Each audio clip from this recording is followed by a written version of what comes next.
One of the big lies about Chicago is that far too many students in Chicago public schools are unprepared for life and college when they graduate.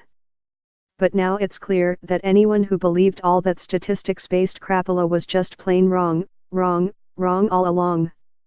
Okay, it might still be true that despite the political happy talk from the mayor's office, many students are poorly served by the gigantic and political CPS bureaucracy.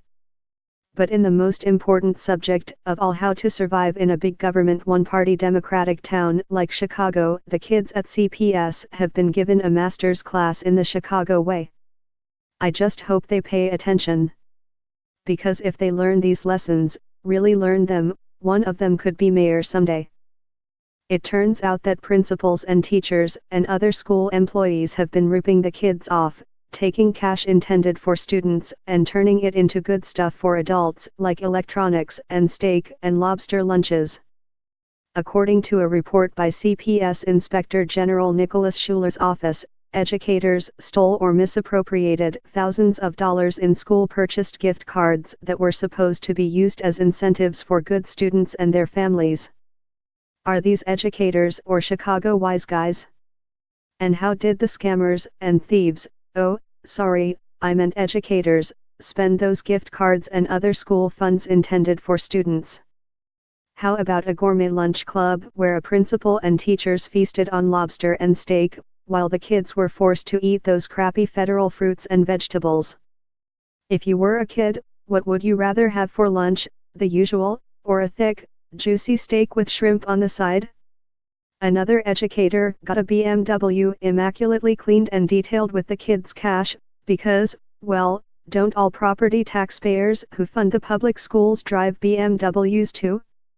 One principal ripped off the gifts for students by spending at least $20,000 to $1,000 for personal electronics and groceries. My favorite was the egg scam in a Chicago high school agricultural program, where the kids fed chickens and the school employee took the eggs and sold them for a quick $130 profit. So those kids had to walk on chicken poop, and smell chicken poop, even touch chicken poop, just so some weasel with CPS clout could scam some egg cash? How educational is that? Very. Because it's never too late to teach kids that they aren't really students. They're cash cows, so the special interests can feed. Naturally, with property taxes to pay for Chicago schools having gone up last year, and going up this year, too, CPS is quite sheepish. Bureaucrats are admitting things got a bit out of hand. So why do I have this feeling it will happen again and again and again? Because it will. CPS spokesman Michael Passman issued a statement that the district has worked to address the incidents outlined in the report, and we are reviewing the Inspector General's recommendations to determine whether they will strengthen district operations and prevent misconduct. What the heck? Bureaucrat said what?